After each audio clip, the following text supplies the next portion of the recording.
Very good morning, welcome to Raj news. నేను విజయ్. మొత్తంగా అసలు రెండు రాష్ట్రాలకు సంబంధించిన ప్రధాన అంశాలపై చర్చించడానికి మనతో పాటు మా పొలిటికల్ ఎడిటర్ అరవింద్ గారు సిద్ధంగా ఉన్నారు. వారిని అడిగి అసలు ఈరోజు లేకపోతే నిన్న జరిగినటువంటి ప్రధాన రాజకీయ పరిణామాల గురించి కావచ్చు, లేకపోతే రెండు రాష్ట్రాలకు సంబంధించి ఏ ఏ అంశాలు హైలైట్గా నిలుస్తున్నాయో వాటికి సంబంధించి కావచ్చు, పూర్తి విశ్లేషణ వారిని అడిగే తెలుసుకుందాం. ముందుగా ఏదైతే 500కే గ్యాస్ సిలిండర్ పథకానికి లేకపోతే 200 యూనిట్ల ఉచిత విద్యుత్ స్కీముకు సంబంధించి రాష్ట్ర ప్రభుత్వం ఆమోదం తెలిపినట్లుగా తెలుస్తుంది. అంటే ఇప్పటికే 6 గ్యారంటీలకు సంబంధించి 2 గ్యారంటీలను అమలు చేస్తోంది. ఏదైతే ఉచిత బస్సు ప్రయాణం కావచ్చు, లేకపోతే ఆరోగ్య బీమా 10 లక్షలకు పెంచడం కావచ్చు, 2 అంశాలకు సంబంధించి రాష్ట్ర ప్రభుత్వం ఇప్పటికే అమలు చేస్తోంది. అయితే మరో 2 గ్యారంటీలను కూడా అమల్లోకి తెచ్చేందుకు ఆమోదం తెలిపినట్లుగా తెలుస్తోంది. ఈ అంశాలకు సంబంధించి అరవింద్ గారితో ఒకసారి మాట్లాడదాం. అరవింద్ గారు, గుడ్ మార్నింగ్ అండి. Good morning. ఎలా చూడాలంటే 6 గ్యారంటీలకు సంబంధించి 4 గ్యారంటీలు ఇచ్చేసారని చెప్పుకోవాలి ఈ రెండింటితో కలిపి. నిన్న జరిగినటువంటి మంత్రివర్గ సమావేశంలో 2 ఫైనాన్షియల్ అంశాలు కీలకంగా, అంటే 2 ఎన్నికల హామీలకు సంబంధించి ఒక నిర్ణయం తీసుకున్నారు. దానికి సంబంధించి విధి విధానాల రూపకల్పన కూడా ప్రారంభమైంది. కానీ దీనికంటే ముఖ్యంగా తెలంగాణ ఉద్యమకారుల మనసుని టచ్ చేసేటటువంటి 2 పాయింట్స్. ఒకటి, అసలు తెలంగాణ ఉద్యమంలో 2 పాటలు హైలైట్.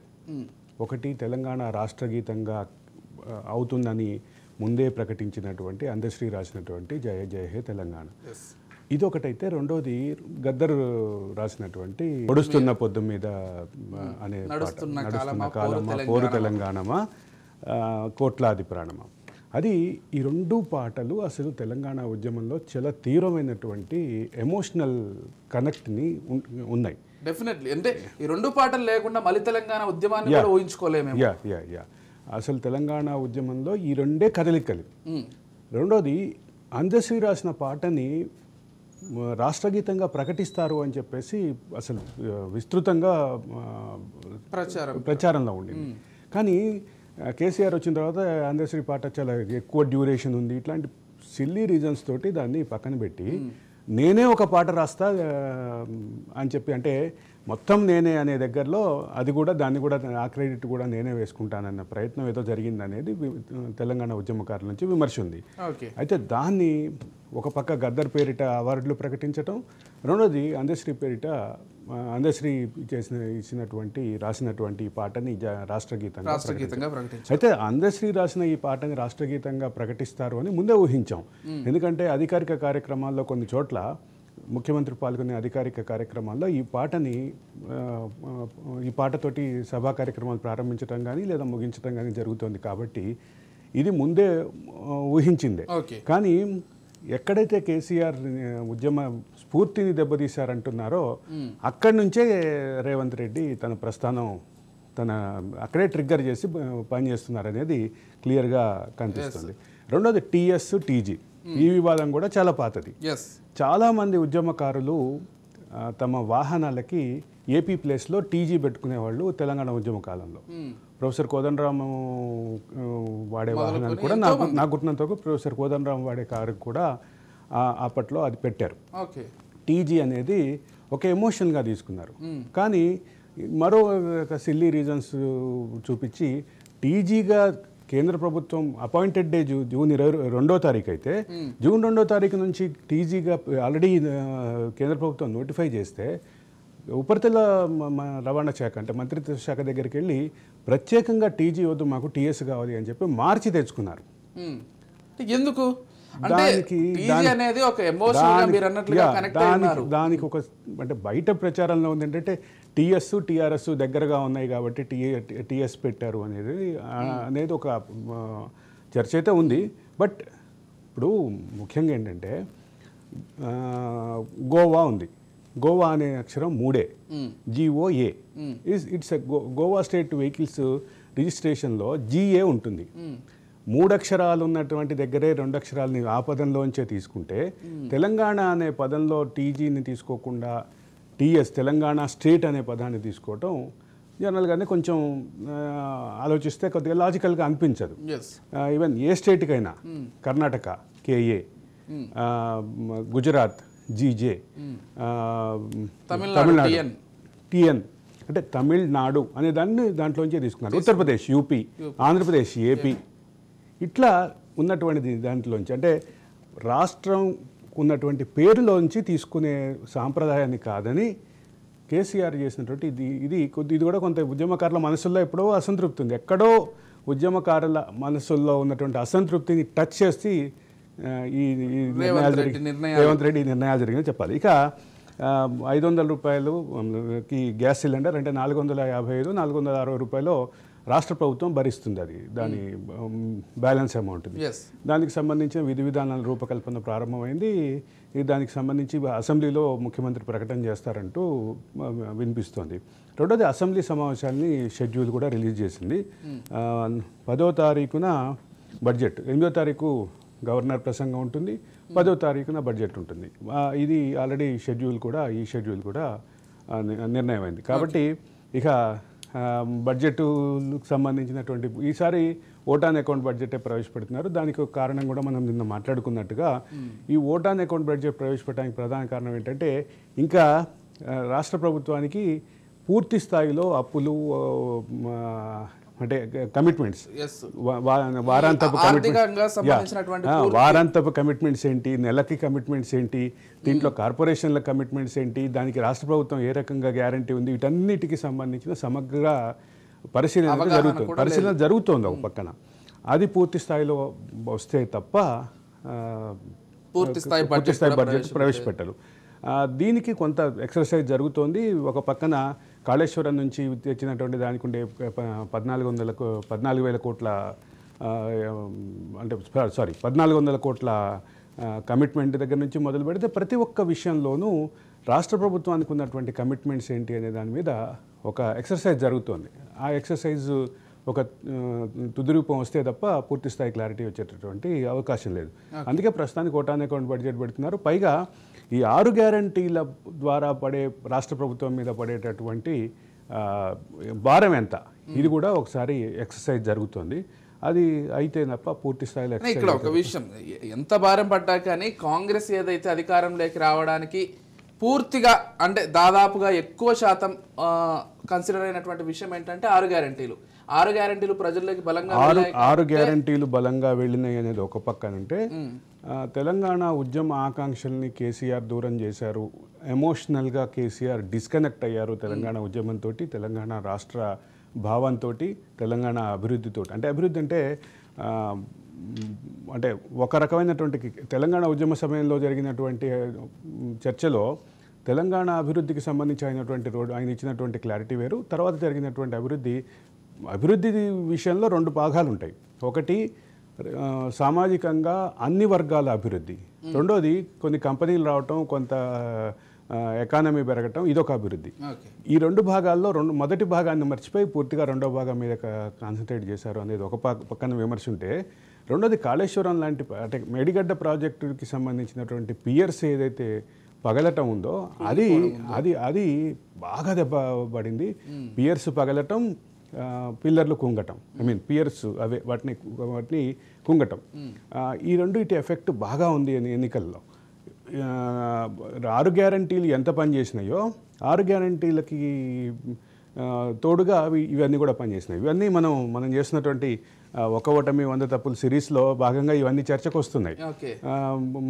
మనం షోలో పాల్గొన్న వాళ్ళు దానికి సంబంధించినటువంటి క్లారిటీలు కూడా ఇస్తున్నారు. కాబట్టి ఎమోషనల్ డిస్కనెక్ట్ దగ్గర నుంచి మొదలు పెడితే పలు కారణాలు ఉన్నాయి. మనం చెప్తున్నట్టుగా 100 కారణాలు ఉన్నాయి. ఈ 100 కారణాల్లో కేసీఆర్ మరి 6 గ్యారంటీలే అయితే కేసీఆర్ 500 400కే గ్యాస్ ఇస్తా అన్నారు. 2500 కాంగ్రెస్ ఇస్తానంటే 3000 ఇస్తా అన్నారు కేసీఆర్. కానీ జనం అటువైపు కాకుండా ఇటువైపు మొగ్గు చూపారు. 6 గ్యారంటీల్లో దాదాపు 6 గ్యారంటీల్లో 13 అంశాలు ఉన్నాయి.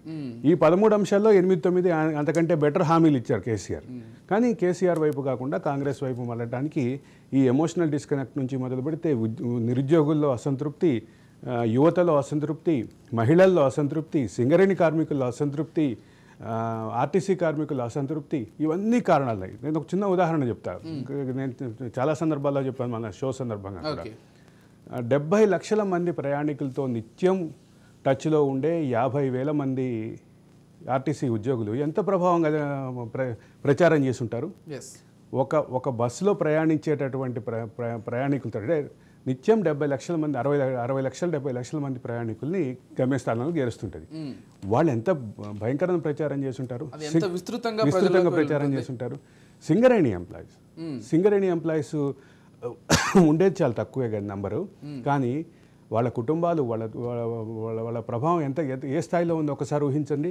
11 సింగరేణి నియోజకవర్గాల్లో ఒక్కచోట కూడా టీఆర్ఎస్ పార్టీ గెలవకపోగా కొన్ని చోట్ల మూడో స్థానంలో ఉంది. కొత్తగూడెంలో 3వ స్థానంలో ఉంది, 2వ స్థానంలో ఇండిపెండెంట్ అభ్యర్థి ఉన్నారు. ఇట్లాంటి అన్నీ చూస్తే మాత్రం ఖచ్చితంగా ఇక్కడ మీరు అన్నట్లుగా రేవంత్ రెడ్డి ఖచ్చితంగా ఎమోషనల్గా అయితే కనెక్ట్ అవుతున్నారు. ఇక్కడ మరో విషయం, గత 10 ఏళ్ల నుంచి కేసీఆర్ ఎంతసేపటికి కేసీఆర్ సెంట్రిక్ గా ఉండాలి అన్ని విషయాలు అనేటువంటి ధోరణితో ముందుకు వెళ్ళారు. చెప్పినట్టుగా అందశ్రీ రాసినటువంటి పాట ఎంత గొప్ప కవి, మాయమైపోతున్నాడమ్మా మనిషి లాంటి పాటలు కావచ్చు, లేకపోతే జయ జయ హే తెలంగాణ ఇప్పుడు ఏదైతే రాష్ట్ర గీతం చేశారో ఎంత గొప్ప కవి. జయ జయ హే తెలంగాణ అనే దగ్గరికి వచ్చేసరికి ఏమైందంటే ఒక ఎమోషనల్ అటాచ్మెంట్ ఉంది. రగులుతున్న పొద్దు మీదతోమో ఉద్యమాన్ని ఉర్రూతలుగిస్తే ఈ పాట పాడుతుండేసరికి అసలు రోమాలు నిక్కబొడుచుకునే తెలంగాణ ప్రాంత వాసులకు కావచ్చు. అంటే ఎక్స్పెక్ట్ కూడా చేశారు, గత 10 ఏళ్ల నుంచి కూడా ఖచ్చితంగా ఇదే రాష్ట్ర గేయం అవుతుందని ఎక్స్పెక్ట్ చేసినప్పటికీ మీరు అన్నట్లుగా ఇది లెంత్ ఎక్కువ అవుతుంది అనేటువంటి కారణాలను చూపించి లెంత్ ఒకటే కాదు అందశ్రీ చెప్పిన మాట ప్రకారం అయితే అందశ్రీ చెప్పినటువంటి విమర్శ, అందశ్రీ అనేటటువంటి మాట ఏంటంటే నేను రాసిన పాటని అంగీకరించడానికి ఆయనకు ఉన్నటువంటి కులహంకారం అడ్డొచ్చింది అనేది ఆయన ప్రధానమైనటువంటి విమర్శ, అందశ్రీ విమర్శ. అందుకే కదా గద్దర్ని కూడా గేట్ లోపలికి కూడా రానివ్వకుండా గద్దర్ సాక్షాత్ ఆయనే కేసీఆర్ ఎక్కడైతే అంటే దూరం పెట్టారో ఎవరైతే దూరం పెట్టారో వాళ్ళకి ఆ అంశాలనే రేవంత్ రెడ్డి. ఇక మిగతా ఫైనాన్షియల్ కంట్రోలు, ఫైనాన్షియల్ క్లారిటీ కనుక పూర్తిగా కంట్రోల్లోకి వచ్చి పథకాలు కనుక కొనసాగితే మరొక సానుకూలమైనటువంటి పరిణామం చూడాలి. కానీ రేవంత్ రెడ్డి చేస్తున్నటువంటి ఈ ఎమోషనల్ ఏదైతే ఉందో కేసీఆర్ ఎక్కడైతే ఫెయిల్ అయ్యారో అక్కడి నుంచి స్టార్ట్ అవ్వటం అనేది ఖచ్చితంగా ఒక పాయింట్ టు బి కన్సిడర్డ్. అంటే కొన్ని వాస్తవాలు కూడా ఇప్పుడు మనం చర్చించుకున్నట్లయితే 6 గ్యారంటీల అమలు కూడా ఎంతవరకు సాధ్యం అవుతుంది అంటే 6 గ్యారంటీల అమలు విషయంలో చాలా మందికి చాలా అభిప్రాయాలు అనుమానాలు ఉన్నాయి, నాతో సహా. 6 గ్యారంటీలను పూర్తి స్థాయిలో అమలు చేస్తే రాష్ట్ర బడ్జెట్ని మొత్తం తీసుకొచ్చి పెట్టిన 6 గ్యారంటీలకే సరిపోయిన పరిస్థితి ఉంటుంది అనే అభిప్రాయం నాకు ఉంది. కానీ దీనికి మాకున్న ఫైనాన్షియల్ ప్లాన్ మాకుంది అని రేవంత్ రెడ్డి క్లారిటీ ఇచ్చారు. ఆల్రెడీ ఇప్పటికే రఘురామ్ రాజన్ తోటి మీటింగ్ అయ్యారు. మొన్న మాంటెక్ సింగ్ అహ్లూవాలియాతో కూడా. మాంటెక్ సింగ్ అహ్లూవాలియా భారత ఆర్థిక వ్యవస్థ యొక్క మూలాలు కూడా తెలిసినటువంటి వ్యక్తిగా చెప్తారు. ఆయన నీతి ఆయోగ్ అంటే ఇప్పుడు నీతి ఆయోగ్, గతంలో ప్లానింగ్ కమిషన్ ఉండేది, ప్లానింగ్ కమిషన్ వైస్ చైర్మన్గా సుదీర్ఘకాలం ఉన్నారు. మాంటెక్ సింగ్ అహ్లూవాలియా తోటి చాలా సుదీర్ఘమైనటువంటి మంతనాలు చేశారు భట్టి అండ్ రేవంత్. కాబట్టి దీనికి ఏ రకమైనటువంటి సొల్యూషన్ ఇస్తారు?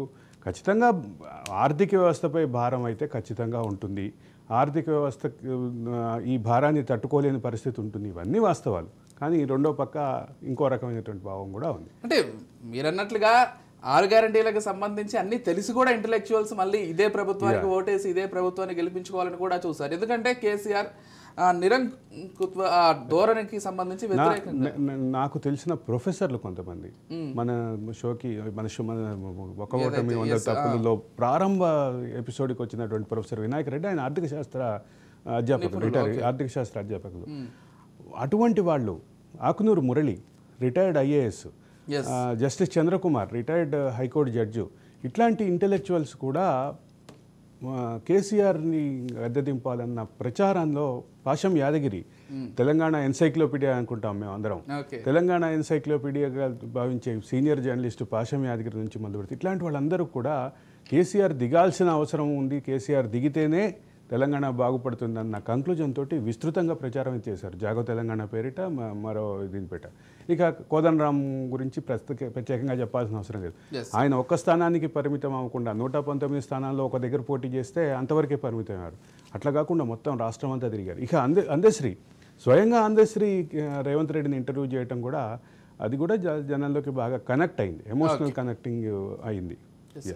మరోవైపు ఆంధ్రప్రదేశ్ రాజకీయాలు ఇంకో విషయం మర్చిపోతున్నారు, తెలంగాణలో పద్మ అవార్డులకి 25 లక్షల రూపాయల నజరానా ఇవ్వడం. దీన్ని టీఆర్ఎస్ శ్రేణులు ఎట్లా విమర్శిస్తున్నాయంటే వెంకయ్య నాయుడుకి ఇచ్చారు, చిరంజీవికి ఇచ్చారు 25 లక్షలు, వాళ్ళు ఏం చేసుకుంటారు, నెలకి 25,000 ఇస్తున్నారు, వాళ్ళు ఏం చేసుకుంటారు. ఇవాళ వెంకయ్య నాయుడు చిరంజీవిని పక్కన పెడితే కొంతమంది మట్టిలో మాణిక్యాలు పద్మ అవార్డుల రూపంలో బయటకు వస్తే వాళ్ళని హానర్ చేసినటువంటి దీన్ని అంటే మళ్ళీ అక్కడ కూడా ఇదే ఎమోషనల్గా తెలంగాణ ఎమోషన్ని టచ్ చేస్తున్నాడు రేవంత్ రెడ్డి. అంటే ఒక పక్కన వీళ్ళిద్దరికీ వెంకయ్య నాయుడుకి లేదంటే చిరంజీవికి బూచిగా చూపించి మొత్తం అసలు ఎట్లాంటి కళాకారులు అంటే మట్టిలో మాణిక్యాలు అన్న పదం సరిగ్గా సరిపోతుంది వాళ్ళకి, అటువంటి వాళ్ళు ఇచ్చారు. రెండోది ఇంకొక విషయం కూడా నిన్న జరిగిన డెవలప్మెంట్ ఏంటంటే కేఆర్ఎంబికి ప్రాజెక్టులని హ్యాండ్ ఓవర్ చేసుకునే విషయం నిన్న మనం డిబేట్లో కూడా మాట్లాడాం. కేఆర్ఎంబి డిబేట్లో హ్యాండ్ ఓవర్ చేసుకునే విషయంలో అసలు పాపం కేసీఆర్దే. నిన్న మనం కూడా అన్నాం టీఆర్ఎస్ అసలు కారణం అయితే టీఆర్ఎస్ ఎంపీలు పోయి ఆ నిర్ణయాన్ని పునఃసమీక్షించాలని కేంద్ర మంత్రికి వినతి పత్రం ఇచ్చారు. నిజంగా అది ఫన్నీగా అనిపించింది. అదే చెప్పాం, ఇప్పుడు టీఆర్ఎస్ కారణం ఎందుకంటే 2014లో అధికారంలోకి వచ్చిన తర్వాత 2015లో నాగార్జున సాగర్ డ్యామ్ మీద 2 రాష్ట్రాల పోలీసులు తలకాయలు పాలు కొట్టుకున్నారు, ఒకరినొకరు కొట్టుకున్నారు. ఆ తర్వాత చాలా ప్రాజెక్టుల విషయంలో ఆంధ్రప్రదేశ్ నీళ్ళని తీసుకుపోతుందని తెలంగాణ విమర్శ చేసింది, తెలంగాణ విద్యుత్ కోసం నీటిని విడుదల చేస్తుంది అని చెప్పి ఆంధ్రప్రదేశ్ విమర్శలు చేసింది. ఈ అన్నిట్లో కీలకమైన 2 అంశం మాత్రం ఒకటైతే ఉంది. 2 రాష్ట్రాల మధ్య వివాదాలకి అంటే 2 రాష్ట్రాలని సుదీర్ఘకాలం పాలించినటువంటి ఇక్కడ 10 సంవత్సరాలు పాలించినటువంటి కేసీఆర్ గారు అక్కడ చంద్రబాబు అండ్ జగన్ వీళ్ళ మధ్య ఉన్న వివాదాన్ని పెంచుకొని కేంద్ర ప్రభుత్వం హ్యాండ్ ఓవర్ చేసుకొని అని విమర్శ చేయటం కొంచెం ఇబ్బందికరమైనటువంటి పరిస్థితి. రైట్. ఒక్కసారి ఏపీ విషయాన్ని కూడా మనం పరిశీలించినట్లయితే ఆంధ్రప్రదేశ్కి సంబంధించి ప్రధానంగా టీడీపీ జనసేన అలయన్స్కి సంబంధించి ప్రధానమైనటువంటి చర్చ జరుగుతోంది. అంటే ఆ 2 పార్టీలకు సంబంధించి ఉమ్మడి మేనిఫెస్టో ఏం విడుదల చేయాలి, సీట్ల సర్దుబాటుకు సంబంధించి ఎటువంటి నిర్ణయాలు తీసుకోవాలని ఇప్పటికే నిన్న పవన్ కళ్యాణ్తో చంద్రబాబు భేటీ, ఇవన్నీ కూడా ప్రధానంగా హైలైట్గా నిలుస్తున్నాయి. అసలు జనసేన టీడీపీ పొత్తుకు సంబంధించి ప్రస్తుతం వారి మధ్య జరుగుతున్నటువంటి చర్చకు సంబంధించిన విషయం ఏంటి? నిన్న 2 సార్లు ఒక రోజు 2 సార్లు కలిశారు 2 పార్టీల అధ్యక్షులు. ఒకటి అయితే మనకు అందుతున్నటువంటి సమాచారం కానీ బయట ఉన్నటువంటి ఇది కానీ జనసేనాన్ని ఒక ప్రకటన కూడా వచ్చింది, అంటే ఒక క్లారిటీ కూడా వచ్చింది ఆయన నుంచి. కొంతమంది ఇబ్బంది పడాల్సిందే, వాళ్ళ సీట్లు కొంతమంది త్యాగం చేయాల్సిందే అనేటటువంటిది ఉంది. అయితే ఇప్పుడు ఇక్కడ ప్రధానంగా ఏంటంటే ఫర్ ఎగ్జాంపుల్ తెనాలి సీటు తీసుకుందాం. తెనాలి అంటే ఒక బలమైన సీటు తెలుగుదేశానికి, అక్కడ బలమైన నాయకుడు ఆలపాటి రాజేంద్ర ప్రసాద్ ఉన్నారు. తెలుగుదేశానికి సామాజిక వర్గం పరంగా మిగతా సానుకూలతలు ఉన్నాయని చెప్పి తెలుగుదేశం వాదిస్తోంది. మరోపక్క నాదెండ్ల మనోహర్ కూడా అదే సామాజిక వర్గం సానుకూలంగా ఉంటుంది అనేది జనసేన వాదన. రెండోది జనసేనలో కీలకమైనటువంటి పాత్ర పోషించేటటువంటి నాదెండ్ల మనోహర్కి ఆ స్థానం ఇవ్వాల్సిందే అని వాళ్ళు పట్టుబడుతున్నారు. మరోపక్క ఇద్దరి జాయింట్ మీటింగ్లో కార్యకర్తలు కొట్టుకున్నారు. ఇట్లాంటి వివాదాలు కొన్ని చోట్ల ఉన్నాయి. వీటికి ఎప్పుడు పరిష్కారం వస్తుంది? ఒక పార్టీ త్యాగం చేసే పార్టీ ఆ నాయకుడు వాళ్ళ కార్యకర్తలను కూర్చోబెట్టి మాట్లాడుకుంటే, ఆ అభ్యర్థుల్ని కూర్చోబెట్టి మాట్లాడుకుంటే దానికి సొల్యూషన్ వస్తుంది. ఇవాళ తెనాలి లాంటి వివాదాస్పదమైన సీట్లు కొన్ని ఉన్నాయి. ఫర్ ఎగ్జాంపుల్ రాజమండ్రి 2 సీట్లు, Rajahmundry rural and urban. Rajahmundry rural and urban sitting సీట్లు తెలుగుదేశానికి, ఆ 2 సీట్లు మాకు ఇవ్వాల్సిందే అని చెప్పి జనసేన పట్టుబడుతుంది. రూరల్లో అయితే సామాజిక పరంగా మేము అధిక స్థానంలో ఉన్నాము అని వాళ్ళు ముందుకు తీసుకొస్తున్నారు. ఈ అంశాన్ని కూర్చోబెట్టి మాట్లాడితే తప్ప పరిష్కారం కాని పరిస్థితి. రెండో పక్క వైసీపీ ఏమో ఇప్పటికే అభ్యర్థుల్ని ప్రకటిస్తూ పోతోంది.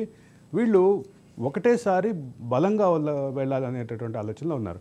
అయితే ఇంకోటి ఇందాక మీరు చెప్పినట్టుగా బహిరంగ సభలు, కామన్ బహిరంగ సభలు అంటే ముగ్గురు నాయకుల పర్యటన షెడ్యూల్, ముగ్గురు నాయకులు అంటే చంద్రబాబు, లోకేష్, పవన్ కళ్యాణ్, ఈ ముగ్గురు కలిసిన జాయింట్ మీటింగ్లు, జాయింట్ బహిరంగ సభలు, విడివిడి ప్రచారానికి సంబంధించిన అంశాలు, వీటిని అన్నింటినీ కోఆర్డినేట్ చేయడానికి నిన్న రెండోసారి కలిసినట్టుగా బయట అయితే సమాచారం వచ్చింది. ఇదైతే కొంచెం అంటే ఈ బాలారిష్టాలు ఈ పొత్తులో సంకీర్ణంలో ఉండేటటువంటి ఈ సమస్యలు దాటితే తప్ప ఒక బలమైనటువంటి ఫోర్స్గా ఎమర్జ్ అయ్యేటటువంటి అవకాశం ఉంది. ఒకవేళ నిజంగానే ఆంధ్రప్రదేశ్ ప్రజానీకం మార్పు కోరుకుని వీళ్ళకి ఆప్షన్ ఇవ్వాలి, ఓట్లు వేయాలి అంటే కనుక వీళ్ళు ఒక బలమైన ఫోర్స్గా ఉన్నాం, మేము ఇద్దరం కలిసే ఉన్నాం, మా మధ్య వివాదాలు లేవు అనేటటువంటి మెసేజ్ ఒక పక్క కార్యకర్తలకు, రెండు పార్టీల కార్యకర్తలకు ఇవ్వాలి, తర్వాత దాని ద్వారా రాష్ట్ర ప్రజలకు కూడా ఇవ్వాలి. అప్పుడే ఒక అసలు కార్యకర్తలేమో కానీ సొంత అభ్యర్థులకు సంబంధించి ఇప్పుడు మీరు ఇందాక అన్నట్లుగా కూడా కొన్ని నియోజకవర్గాలకు సంబంధించి అటు టీడీపీ కావచ్చు లేకపోతే జనసేన కావచ్చు, కొంతమంది నాయకులు ఖచ్చితంగా మాకు సీట్లు వస్తాయనుకున్న స్థానాల్లో ఆ పార్టీకి కాకుండా మరో పార్టీకి సీట్ ఇవ్వాల్సినటువంటి పరిస్థితి, ముందుగా వాళ్ళని ఒప్పించుకోవాలేమో. అదే అంటే ఒక పక్క నాయకుల్ని కార్యకర్తలను ఒప్పించుకోవాలి, అదే నేను చెప్పేది. మేము ఇద్దరం కలిసి ఉన్నాం అన్న మెసేజ్ని ఇటు క్యాడర్కి ఇవ్వాలి, అటు జనానికి ఇవ్వాలి. ఇచ్చిన తర్వాతే రాజకీయాల్లో ఆ రకమైనటువంటి ఫోర్స్గా నిలబడేటటువంటి పరిస్థితి ఉంది. ఈరోజు ప్రభుత్వ వ్యతిరేకత ఉంది అనేది, ప్రభుత్వ వ్యతిరేకత మాత్రమే ఓట్లను తెచ్చిపెట్టదు. 2018లో తెలంగాణలో విపరీతమైన ప్రభుత్వ వ్యతిరేకత ఉందని సర్వే సంస్థలన్నీ చెప్పినాయి. కానీ రిజల్ట్కి వచ్చేసరికి కాంగ్రెస్ ఆ రోజు మేము ఆల్టర్నేట్ అనే ఫోర్స్గా మేము ఆల్టర్నేట్ ఈసారి వచ్చేసరికి ఏంటంటే కాంగ్రెస్ నాయకులందరూ అది అంటే తెలంగాణలో ఉన్న కాంగ్రెస్ నాయకుల్లో అనేక విభేదాలు, అనేక వివాదాలు ఉన్నప్పటికీ మేమందరం ఒకటిగా ఉన్నామన్న ఫోర్స్ని అయితే ఇవ్వగలిగారు. ఒక పక్క బట్టి విక్రమార్క పాదయాత్ర కానీ, రేవంత్ రెడ్డి పాదయాత్ర కానీ, ఇది కాకుండా మళ్ళీ జిల్లా స్థాయిలో పాదయాత్రలు కానీ, అదే సందర్భంలో రేవంత్ రెడ్డికి ఇచ్చినటువంటి హామీ మేరకు ఆయన ఇచ్చినటువంటి ప్రొజెక్షన్ కానీ, అంటే కోమటిరెడ్డి, జానారెడ్డి, ఉత్తమ్ కుమార్ రెడ్డి, జగ్గారెడ్డి, దామోదర్ దుద్దిల్ల శ్రీధర్ బాబు, ఇట్లాంటి సీనియర్ కాంగ్రెస్ నాయకులందరూ గట్టిగా నిలబడ్డారు. ఒక పక్క ఏ జిల్లా స్థాయి నాయకులు కూడా గట్టిగా నిలబడ్డారు. ఇప్పుడు వరంగల్ ఉంది. వరంగల్ 12 స్థానాల్లో 10 స్థానాలు వచ్చినాయంటే దాంట్లో కొండా సురేఖ, కొండా మురళి గట్టిగా పనిచేయడంతో ఎక్కడికక్కడ ఉన్నటువంటి వివాదాలని, విభేదాలని పక్కన పరిష్కారం చేసుకుంటూ ముందుకెళ్ళినటువంటి పరిస్థితి. ఇప్పుడు జనసేన, టీడీపీ కూడా ఆ యొక్క ఏదైతే దాన్ని ఆల్టర్నేట్ మేము అన్న ప్రొజెక్షన్ ని స్ట్రాంగ్ గా ఇవ్వాలి. రెండు పార్టీలు బలంగా కలిసి నిలబడతాం, మా మధ్య వివాదాలు లేవు, విభేదాలు లేవు అన్న క్లారిటీ అయితే ఇవ్వాలి. ఇప్పుడు కానీ మొన్న మధ్య ఒకరికి తెలియకుండా ఒకరి సీట్లు, అదే దానికి వస్తున్నాను నేను. చంద్రబాబు 2 ప్రకటించడం, దానికి పోటీగా పవన్ కళ్యాణ్ 2 ప్రకటించడం, దాంతో అసలు వీళ్ళిద్దరి మధ్య పొత్తంతా విచ్ఛిన్నం అయిపోయింది అంటూ ప్రచారం జరగదు. ఇది అయితే మాత్రం ఖచ్చితంగా ఇట్లాంటివి అయితే మైనసే. అది ప్రతికూల ఫలితాలను ఇస్తాయి క్యాడర్కి కానీ, ఓటర్లకు కానీ. కానీ ఒక ముఖ్యమైన విషయం ఏంటంటే చంద్రబాబు, పవన్ కళ్యాణ్ పొత్తు ఒక పక్కనుంటే ఇంకా పవన్ కళ్యాణ్ బీజేపీ తోటి మిత్రుడుగానే కొనసాగుతున్నారు. మరి బీజేపీ స్టాండ్ ఎట్లా ఉంటుంది అనేది కూడా వేచి చూడాలి. ఎందుకంటే వీళ్ళిద్దరి మధ్యలో మూడో పార్టీగా వచ్చి ఎమర్జ్ అవుతుందా? బీజేపీ ఏమో స్టిల్ మేము జనసేనతో ఉన్నామంటుంది. మరి జనసేన పోటీ చేయని నియోజకవర్గాల్లో, పోటీ చేసే నియోజకవర్గాల్లో జనసేనకు సపోర్ట్ చేస్తాం, జనసేన పోటీ చేయని నియోజకవర్గాల్లో తెలుగుదేశానికి కాకుండా మా అభ్యర్థులు నిలబెడతామని అంటుందా? అంటే 2018 తెలంగాణ ఎన్నికల సందర్భంగా ఒక మిత్రపక్షాల మధ్య ఒక విచిత్రమైనటువంటి పరిస్థితి ఉంది. స్నేహపూర్వక పోటీ అన్నారు. స్నేహపూర్వక పోటీ పేరిట ఒకే నియోజకవర్గంలో కాంగ్రెస్ అభ్యర్థి, తెలంగాణ జనసమితి అభ్యర్థి ఉన్నారు. అదే నియోజకవర్గంలో టీడీపీ అభ్యర్థి, ఇంకో నియోజకవర్గంలో టీడీపీ అభ్యర్థి, కాంగ్రెస్ అభ్యర్థి ఉన్నారు. ఇదేంటి అంటే స్నేహపూర్వక పోటీ అన్నారు. స్నేహపూర్వక పోటీ అనే దాన్ని ఒక విచిత్రమైన పదాన్ని తీసుకొచ్చి ఒక విచిత్రమైన ప్రయోగం చేశారు. ఆ ప్రయోగం 2018లో విఫలం. ఫైనల్ గా ఈ రోజు ఏపీ అసెంబ్లీ సమావేశాలు కూడా ప్రారంభమవుతున్నాయి. దానికి సంబంధించి గవర్నర్ ఆమోదం, ఓటాన్ అకౌంట్కి సంబంధించి మళ్ళీ 7వ తారీఖు మంత్రివర్గ క్యాబినెట్ భేటీ ఇవన్నీ కూడా ఉండబోతున్నాయి. దానికి సంబంధించి ఫైనల్ అన్ని రాష్ట్రాలు అంటే కేంద్రం ఓటాన్ అకౌంట్ మొదలుపెట్టింది. ఇప్పుడు 2 రాష్ట్రాలు కూడా ఓటాన్ అకౌంట్ ఇస్తున్నాయి. ఇందాక మనం తెలంగాణ మాట్లాడుకున్నట్టే ఇక్కడ కూడా ఓటాన్ అకౌంట్ ఇస్తున్నారు. ఓటాన్ అకౌంట్ బడ్జెట్ ఇప్పుడు పెట్టిన కరెక్షన్ బడ్జెట్ మళ్ళీ జగన్మోహన్ రెడ్డి ప్రభుత్వం ప్రవేశపెడుతుందా, లేదా చంద్రబాబు జనసేన పవన్ కళ్యాణ్ మిశ్రమ ప్రభుత్వం ప్రవేశపెడుతుందా, లేదా ఒకవేళ హంగ్ వస్తే గవర్నర్ ఆమోదం ప్రవేశపెట్టాల్సి ఉంటుందా? ఇవన్నీ అంటే ఆసక్తి రేహిస్తున్నటువంటి అంశాలు. కానీ ఒకటి మాత్రం క్లియర్ ఏంటంటే తెలంగాణలో లాగా ఆంధ్రప్రదేశ్లో రాజకీయాలు కామ్గా ఉండవు. రాజకీయాలు ఖచ్చితంగా వేడెక్కున్నాయి. రాజకీయాలు వేడెక్కున్నాయి. ఇప్పుడు ఒక పక్క సిద్ధం అంటూ సంసిద్ధం అంటూ మేము సిద్ధం అంటూ పోటాపోటీ ప్రచారాలు కూడా విస్తృతంగా సిద్ధం పేరిట ముఖ్యమంత్రి నిర్వహిస్తున్న సభలు. అదే సందర్భంలో దానికి మీరు మరో విషయం గమనించలేదో, పవన్ కళ్యాణ్కి చంద్రబాబుకి ఎంత జనాదరణ లేకపోతే ఎంత క్రౌడ్ పుల్లింగ్ వస్తుందో నిన్న సిద్ధం సభలో జగన్మోహన్ రెడ్డికి కూడా అంటే సిద్ధం సభ విషయంలో కొన్ని వివాదాలు ఉన్నాయి. ఏలూరులో సిద్ధం సభ సందర్భంగా స్కూల్ బస్సులు, కాలేజ్ బస్సులు, స్కూల్స్ని కాలేజెస్ని మూయించి బలవంతంగా క్రౌడ్ పుల్లింగ్ చేశారని విమర్శలు ఉన్నాయి. చంద్రబాబు సభ మీద కూడా అట్లాంటి విమర్శలు ఉంటాయి. వాళ్ళకి వైసీపీ వాళ్ళు చెప్తారు మన డబ్బులు ఇచ్చి జనాన్ని. కానీ ఇవి కాదు ఎన్నికల్లో ప్రభావితం చేసేవి. జనాలు ఎంతమంది కనిపిస్తుండొచ్చు. 2009 ఎన్నికల ముందు యువగర్జన సింహగర్జన సభ జరిగింది మహానాడు గ్రౌండ్స్లో. తర్వాత హైదరాబాద్లో 2004 ముందు పరేడ్ గ్రౌండ్స్లో భారీ బహిరంగ సభ జరిగింది తెలుగుదేశానికి. మరి అదేమి ఎన్నికల్లో ఫలితాలు ఇవ్వలేదు. 2018 ఎన్నికల్లో కూడా కాంగ్రెస్ భారీ సభ పెట్టింది, ఫలితాలు ఇవ్వలేదు. 2023 ఎన్నికలకు ముందు కేసీఆర్ సభకి భారీగా జనం వచ్చారు. జనం భారీగా వచ్చిన చాలా చోట్ల, దాదాపు నాకు తెలిసి ఒక 50-55 చోట్ల సెకండ్ ప్లేస్ ఉంది. బట్ సరైన థర్డ్ ప్లేస్ వచ్చింది. 20 నియోజకవర్గాల్లో ఈసారి బీజేపీ సెకండ్ ప్లేస్లో ఉంది. 8 చోట్ల గెలిచింది. చూడాలి మరి. అంటే క్రౌడ్ పుల్లింగ్ ని కూడా నమ్మలేం. మీరు అన్నట్లుగా అంటే పవన్ కళ్యాణ్ సభలకు ఎంతమంది ₹1 ఇవ్వకున్నా కానీ ఆయన జనాదరణ కావచ్చు. పవన్ కళ్యాణ్ సభలు జరిగినాయి, చిరంజీవి సభలు జరిగినాయి, బాలకృష్ణ సభలు జరిగినాయి, అంటే చంద్రబాబు సభలు జరిగినాయి, జగన్ సభలు జరుగుతున్నాయి, కేసీఆర్ సభలు. వీటన్నిటిలోనూ జనం వచ్చారు. సభలకి జనం వచ్చిన దాన్ని బేస్గా చేసుకొని దాన్ని ప్రామాణికంగా తీసుకొని రాజకీయ ఓటింగ్ ఓటింగ్ విషయానికి వచ్చేసరికి చాలా ఫ్యాక్టర్స్ పనిచేస్తాయి. ఆ చివరి 3 రోజుల్లో ఇచ్చే కాన్ఫిడెన్స్ కానీ, కొన్ని చోట్ల చివరి 3 రోజుల్లో పంచే పర్క్లు కానీ, ఇవన్నీ కూడా ఎన్నికల మీద ప్రభావం చూపించేటటువంటి స్టేజ్లో ఉన్నాం మనం. రైట్. థ్యాంక్ యూ అరవింద్ గారు, థ్యాంక్ యూ సో మచ్ అండి. అనేక అంశాలకు సంబంధించి చక్కటి క్లారిఫికేషన్ అయితే ఇచ్చారు. మొత్తంగా ఒక విషయాన్ని మాత్రం ఖచ్చితంగా ప్రతి ఒక్కరూ కూడా అప్రిషియేట్ చేయాల్సింది, అదే అందశ్రీ రాసినటువంటి జయ జయ హే తెలంగాణ అనే గీతాన్ని ఈరోజు తెలంగాణ రాష్ట్ర గీతంగా చేయడం మాత్రం ఖచ్చితంగా కాంగ్రెస్ ప్రభుత్వాన్ని ఈ విషయంలో మాత్రం ప్రతి ఒక్కరూ మెచ్చుకోవాల్సిందే. ఇవి ఇప్పటి వరకు ఉన్నటువంటి updates. Keep watching Raj news.